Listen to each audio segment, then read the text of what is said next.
हम इनके गुलाम हैं कि अगर 1.5 साल में कानून से अगर किसानों को नुकसान हुआ तो फिर फोन करके पूछें कि मोदी जी अब आप बताइए 1.5 साल पूरे हो गए हैं, क्या हम बैठ जाएं? आपके गुलाम हैं हम देश के अंदर कि जब आप कहेंगे तो बैठो, जब आप कहेंगे खड़े हो तो खड़े हो। बंद कमरे में समझौते होते हैं, न्याय नहीं। न्याय हमेशा खुले में होता है, सबके सामने होता है। क्या प्रधानमंत्री मोदी, क्या उनका बंगाल में चुनावी प्रचार करना जरूरी था या देश के किसान को पहले बॉर्डर से उठाकर उसके खेत में भेजना जरूरी था? आप बताइए मुझे। दाढ़ी बढ़ा लेने से क्या कोई अपने आप को रविंद्रनाथ टैगोर बन लेता है? मीडिया कह रही है कि मोदी जी की दाढ़ी से डरा पाकिस्तान, तो पूरे देश में सभी की दाढ़ी बढ़वा दो। सरहद पे जवान क्यों शहीद होता है? तो दाढ़ी से ही काम चल जाएगा ना, हथियारों की जरूरत क्या है? आज भी इतिहास के पन्नों को खंगाला जाए तो ये भाजपा के लोग पहले भी गद्दार थे और आज भी देश के गद्दार हैं। कौन पैदा करता है देश के अंदर आतंकवादी? आपको पता है? देश की सरकारें। जिसका बेटा पिता यहाँ पर किसान आंदोलन में शहीद हो गया, उसके बेटे से जाकर पूछेंगे उसके दिल के अंदर कितना दर्द भरा हुआ है? किसान इस देश की नींव है तो जवान इस देश की छत है, और हमें नींव और छत दोनों मजबूत चाहिए। जो आप कहते हैं ना आंदोलन जीवी, हम गर्व से कहते हैं और छाती ठोक के कहते हैं हम आंदोलन जीवी हैं। कर लो, क्या करना है आप।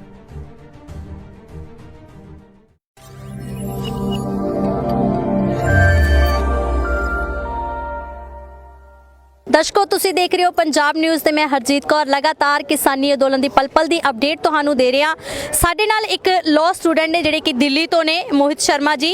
ਗੱਲਬਾਤ ਕਰਾਂਗੇ ਕਿਉਂਕਿ ਲਗਾਤਾਰ ਹੁਣ ਸਰਕਾਰ ਕਹਿ ਰਹੀ ਹੈ ਕਿ ਇਹ ਜਿਹੜੇ 11 ਗੇਟ ਦੀ ਮੀਟਿੰਗ ਕੀਤੀ ਆਗੂਆਂ ਨੇ, ਅਜੇ ਵੀ ਕਿਹਾ ਜਾ ਰਿਹਾ ਕਿ ਬਿੱਲਾਂ ਦੇ ਵਿੱਚ ਕਾਲਾ ਕੀ ਆ। ਤੁਸੀਂ ਲਾਅ ਸਟੂਡੈਂਟ ਹੋ, ਵੱਧ ਜਾਣਕਾਰੀ ਰੱਖਦੇ ਹੋਗੇ ਬਿੱਲਾਂ ਬਾਰੇ। ਤੁਹਾਨੂੰ ਕੀ ਲੱਗਦਾ ਕਿ 11 ਗੇਟ ਦੀ ਮੀਟਿੰਗ ਕੀਤੀ ਹੈ ਕਿਸਾਨ ਜਥੇਬੰਦੀਆਂ ਨੇ, ਪਰ ਅਜੇ ਵੀ ਸੰਸਦ ਦੇ ਵਿੱਚ ਬੋਲਿਆ ਜਾਂਦਾ ਕਿ ਸਾਨੂੰ ਦੱਸ ਦਿੱਤਾ ਜਾਵੇ ਇਹ ਕਾਨੂੰਨਾਂ ਦੇ ਵਿੱਚ ਕਾਲਾ ਕੀ ਹੈ। वो 11 दौर की जो मीटिंग हुई ना जिसे आपने कहा, वो सिर्फ एक टाइम पास था किसानों का, समझ रहे हैं आप? सरकार तो फ्री है ही है, सरकार तो संपत्ति बेच चुकी है सरकारी, तो ये टाइम पास था सिर्फ किसानों का।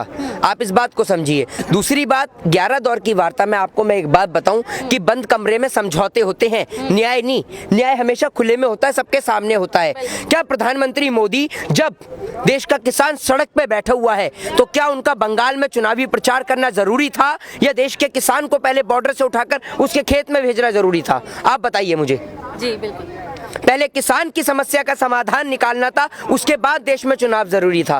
लेकिन किसान को छोड़ते हुए प्रधानमंत्री मोदी वहां दाढ़ी बढ़ाकर पहुंच जाते रविंद्रनाथ टैगोर बनने के लिए। दाढ़ी बढ़ा लेने से क्या कोई अपने आप को रविंद्रनाथ टैगोर बन लेता है? और मीडिया ने अपना स्तर इतना गिरा लिया है, मीडिया कह रही है कि मोदी जी की दाढ़ी से डरा पाकिस्तान। अगर दाढ़ी से पाकिस्तान डर रहा है तो पूरे देश में सभी की दाढ़ी बढ़वा दो। सरहद पे जवान क्यों शहीद होता है? दाढ़ी बढ़ा के 15-20 हजार लोग खड़े कर दो। अगर सबकी दाढ़ी बढ़ गई देश में, तो जब दाढ़ी से पाकिस्तान डर रहा है तो हम 2-4 देश पे कब्जा भी कर लेंगे। तो दाढ़ी से ही काम चल जाएगा ना, हथियारों की जरूरत क्या है? आप ये बताइए। तो ये इतनी भी चाटुकारिता आप देश के अंदर मत करिए। और आज देश का किसान सड़क पे बैठा हुआ है, लेकिन देश की सरकारें इनके ओर ध्यान केंद्रित करने के बजाय इन्हें खालिस्तानी, पाकिस्तानी और आतंकवादी बता रही हैं। आपको इनमें से कौन आतंकवादी नजर आता है? मैं उसकी आपको जांच करा के दिखाऊं। आपको यहाँ आतंकवादी नजर आ रहा है कोई? कितने दिन से आप रिपोर्टिंग कर रही हैं? ये ऐसे आतंकवादी है कि यहाँ पे लंगर लगा रहे हैं ना। दिन से यहाँ पर हैं? हम ग्राउंड जीरो से जब ये आंदोलन शुरू हुआ तभी कर। तो आपको किसी तरीके की कोई दिक्कत परेशानी हुई यहाँ पर? आपने कोई खबर सुनी कि यहाँ पर सिंधु बॉर्डर पर जितने भी किसान बैठे हैं, आंदोलनकारी बैठे हैं, किसी के घर में जाकर लूटपाट मचाई हो, उपद्रव मचाया हो? तो भैया ये खालिस्तानी कहाँ से हो गए? आतंकवादी कहाँ से हो गए? और आतंकवादी तो भारतीय जनता पार्टी के लोग हैं। परजीवी बोला जा रहा है, जीवी बोला जा रहा है, क्योंकि हर वक्त ये कोई ना कोई बयान ऐसा डाल देते जो किसानों को नुकसान पहुंचाने के लिए, हित में उनके नहीं होता है ना। वैसे ही देखिए, जिसके माँ बाप ने जिसको जैसे संस्कार दिए हैं ना, वो वैसा ही बोलेगा, समझ रहे हैं? जिसको अच्छा बोलना आता है वो अच्छा बोलता है। और जिसके माँ बाप ने अगर हमें कोई गाली देता है ना, तो अगर हम अपने घर पे कहते, तो मेरे माता पिता मुझसे कहते थे जब मैं छोटा था कि बेटा सामने वाला तुझे कुछ दे ही तो रहा है, तुझसे कुछ ले थोड़ी रहा है। तो वो कहकर अपनी जुबान को गंदा कर रहा है, हमें कोई फर्क नहीं पड़ता। और जो आप कहते हैं ना आंदोलन जीवी, हम गर्व से कहते हैं और छाती ठोक के कहते हैं हम आंदोलन जीवी हैं। कर लो, क्या करना है आप। और सुनिए, और आप अगर आज आज यहाँ पर हमसे सवाल पूछ रही है ना, और वो व्यक्ति जो संसद में खड़े होकर हमें आंदोलन जीवी कहता है, तो ये आंदोलन जीवी बोलने का हक और अधिकार हमें उन आंदोलनकारियों ने ही दिलाया है जिनकी माँ ने सीने पे पत्थर रखकर, कलेजे पे पत्थर रखकर अपने बेटे को फांसी का फंदा चूमने के लिए भेज दिया था। समझ रहे हैं? ये वो लोग हैं जब सारा देश अंग्रेजों से लड़ाई लड़ रहा था, ये रानी विक्टोरिया को सलाम ठोकने में लग रहे थे, अंग्रेजों की दलाली और मुखबरी करने में लगे हुए थे। अगर आज भी इतिहास के पन्नों को खंगाला जाए तो ये भाजपा के लोग पहले भी गद्दार थे और आज भी देश के गद्दार हैं। ये वो लोग हैं जो अपने ही देश के लोगों को परेशान करने में, शोषित करने में और प्रताड़ित करने में लगे हुए हैं। आप एक बात मुझे बताइए, आतंकवादी तो देश की सरकारें पैदा करती हैं। कौन पैदा करता है देश के अंदर आतंकवादी? आपको पता है? देश की सरकारें। जिसका पिता यहाँ पर किसान आंदोलन में शहीद हो गया, उसके बेटे से जाकर पूछेंगे उसके दिल के अंदर कितना दर्द भरा हुआ है? जानती हैं उसके दिल पर क्या बीत रही होगी उसके बेटे के, कि उस छोटे से बेटे ने अपनी आंखों के सामने कि हमारे देश की सरकार इतनी निकम्मी और नाकारा हो गई कि अपने और उद्योगपतियों के फायदे के चलते किसान भाई का बिल वापस नहीं लिया गया। तो किसान यहाँ पे शहीद हुआ तो संसद में वो भी बात नहीं रखेगी, एक भी बार उनको श्रद्धांजलि नहीं देगी। ये पता लग गया उनको कि पंजाब में टावर है जो वो तोड़ दिए गए हैं, पंजाब में इतना नुकसान कर दिया गया टावरों का, तो क्यों नहीं तोड़ा जाएगा? आपकी घर की छत पे टावर लगा दूं, कोई नेता सांसद बिठाया जाए यहाँ पर, उसको मैं पूछूं कि तेरी घर की छत पे टावर लगता है तो तुझसे पैसा लेता है या नहीं लेता?